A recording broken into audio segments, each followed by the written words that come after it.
Hello, everybody. November Charlie 4 X-ray Lima NC4XL. North Carolina for extreme lovers. And I'm not. But most of you might know me. Yeah, from that. So you're here because the title grabs your attention. What I really need to do as I prep or prepare for my first activation. What we're going to try to remember is you is not you personally. You is a figure of speech for any activator who is getting ready to go out and take an opportunity to experiment and have fun in activating a park or wildlife management. What we're going to talk about is not out activating. Okay? What we're going to talk about is what you may wish to do first. And the reasoning behind this, you don't buy a brand new radio, you take it out of the box, you go sit in a park, you unwrap the brand new coax, you've never used it before, and you connect it, and you take your brand new paracord, and your method of getting it up in the air, you've never used it before, but you take it with you because it's already brand new. And you want to activate. Time out. Time out. Let's go back to the beginning of this video. So you, not you personally, are preparing to go out for an activation. Here are some things that may help you to feel more comfortable in what you do. Practice. That's almost like asking you to read the frequently asked questions. But seriously, take your radio equipment and get out in your front yard, your backyard, your side of the house. I'm in a public non-POTA park. Go out and set everything up. Practice setting up the antenna or throwing an arbor if you're going to use a end-fed antenna, or using a fishing pole like the darling old man does. Practice it so that you are comfortable enough that when you go out, you don't become frustrated. Frustration will kill an activation in a heartbeat. Okay? So go practice. Practice in your neighbor's yard, as long as you get along with them. Set your antenna up. If you're going to use the Wolf River coil, make sure you've got the radio so that they're easy to connect. Your collar, so you know where to set it at. If you're going to take a tuner, that you know how to hook the cables. Oh, I'm making it sound like people are dumb. I don't mean to be, but you know what? There's some people that bought a brand new tuner and have no idea how to make it work. I'm not joking, folks. This is why I'm being as blunt as I can. Practice your setup. Practice setting up your antenna. Take it down. Practice again so you're comfortable. If you're on a drive-on mount, know how to position your vehicle.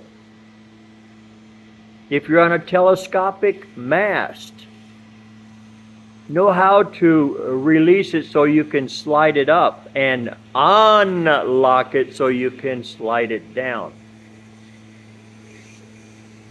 Practice hooking up your end-fed wire to the top of it so that it's secure. Going back to the tuner, if you're using a resonant antenna, we'll just say an end-fed antenna, 10 through 40, it's already cut for 4 bands. So if you don't have to put the tuner in it, don't do it. Another item in the way. Not necessary.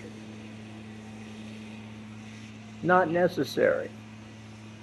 If you're running a single band dipole, it's cut for a frequency. You have the SWR tested already or an analyzer, so you know where you're at. Don't have a tuner in line because you may want to use it and go to another band, and if you don't need it, don't put it in the way. Okay, I wrote some notes, so you're going to see me glance down because I'm an old man and I got a good memory. It's just good and short. A lot of times I forget where I write stuff down, so I have to go find that piece of paper. Test all your equipment. Test your coax. For me, myself, and I, we use 50-foot runs on the 17-meter end fed that I use, on the Wolf River coil that I use, on the 10 through 40 end fed that I use, on the TDL that I use by Chameleon. Every single antenna that I use operates off of a 50-foot run of coax, RG8 or RG858, the small stuff. I don't use LMR, it's too stiff. And if you want to use it, that's fine. Test your setup. So if you want to use LMR, fine, use it, but test it. Take it out, see how it manages, see how it works, see if it's what you really want. Don't assume anything, because if we spell assume, you know the rest of the story. If you get something brand new, try it out. Make sure you understand the functions of the buttons that are in front of you, changing the band or changing the power level.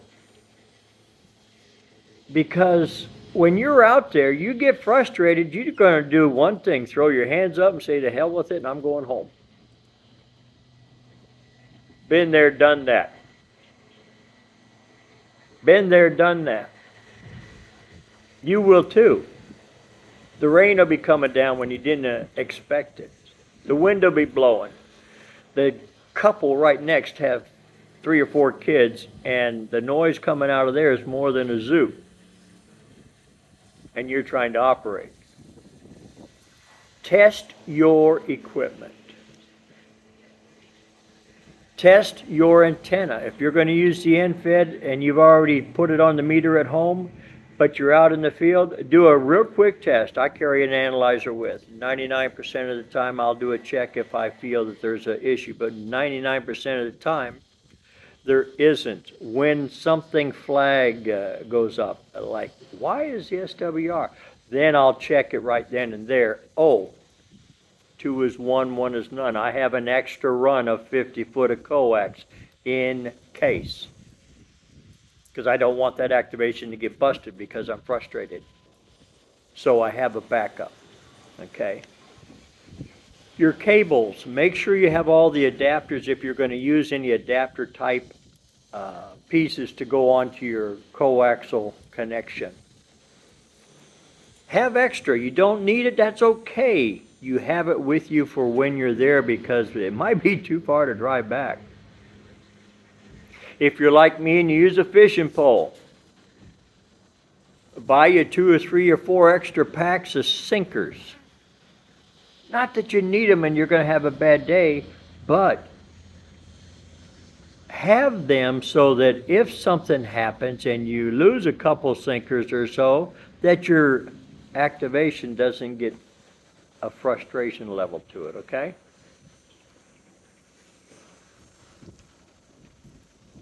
The other thing that I'm going to throw out here is simply this. Don't take what you don't need at your first activation.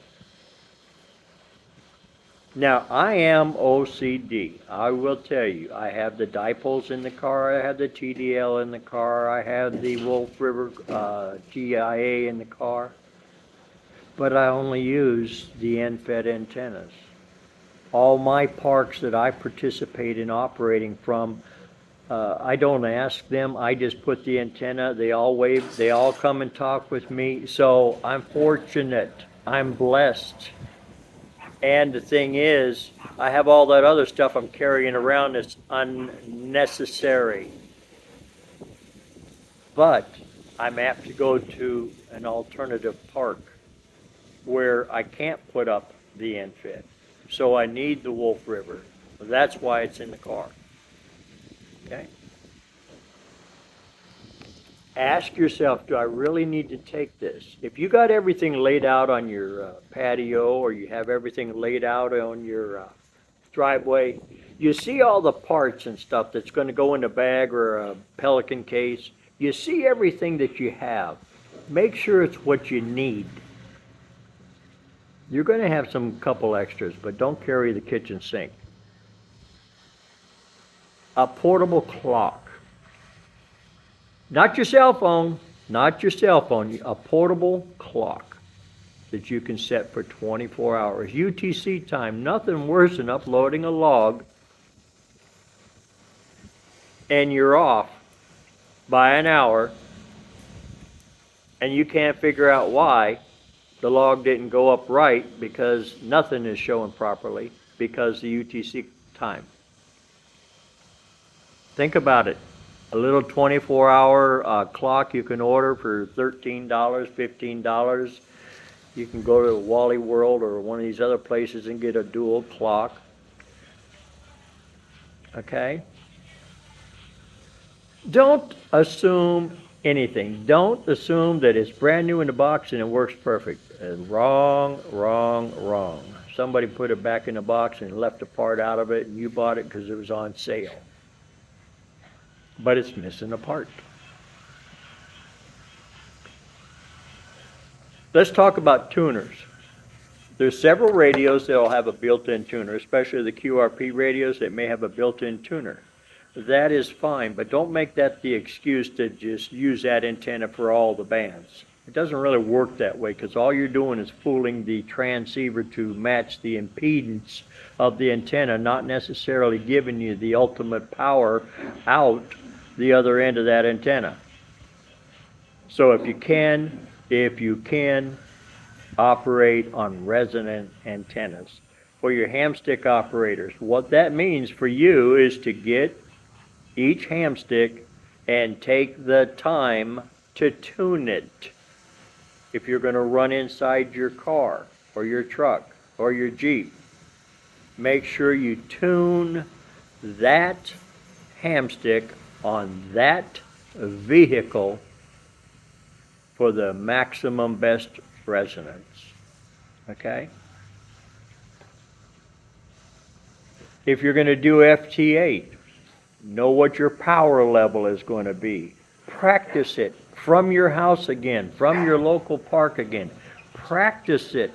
Don't assume that it'll go right, because Murphy's Law will get each and every one of us. You're the operator out there.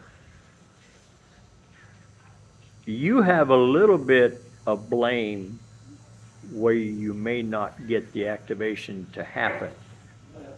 But there's one part you have no blame, and this is where you have to realize this. We do not control propagation. When a solar flare happens, there's nothing we can do except try. Okay? When that solar flare-up happens and the bands go dead, you could scream all you want. You can put 1,500 watts out. It's not going to fix the issue. So getting frustrated over it's not going to change anything. You're still not going to make the contacts more than likely. In the time that's gone by in my learning in the last couple of years playing out in the fields, when we have these things happen, you wait an hour or so and things will start calming down. If you're listening on the bands, whether it's 40 or 20 or 15, you're going to be looking at a couple things that's called noise level. Some people believe in using that scope and the rainfall or waterfall as they call it and say, well, there's a signal, there's a signal. Well, if I spin the dial and if I didn't have the waterfall, I would hear the signal. So don't be so dependent on that amenity of the radio. When I go out, I take 2 batteries. It's not that I need 2 batteries. For me, for you, you take what you need, but practice at your home. Here we go, right back. I want you really to get mad at yourself and practice and have mistakes at home where you're still in the driveway. And adjust how you're going to do things, adjust what you're going to take with you, and adjust the opportunities. It's called hunting. Go hunt me. Tell me you're out there. Hey, I'm testing out a new antenna. Thanks for being there. If you want to ask me my park number again, ask me. Make some conversation. Each one of these activators / hunters that are getting ready to prepare, I'm proud of, because I remember when I went out. And that's all I want to leave each one of you is an opportunity to remember the old man said, try it. You're in control if you go out and you have not set up your antenna, and you have not set up your radio, and you have not set up your battery, and you have not set up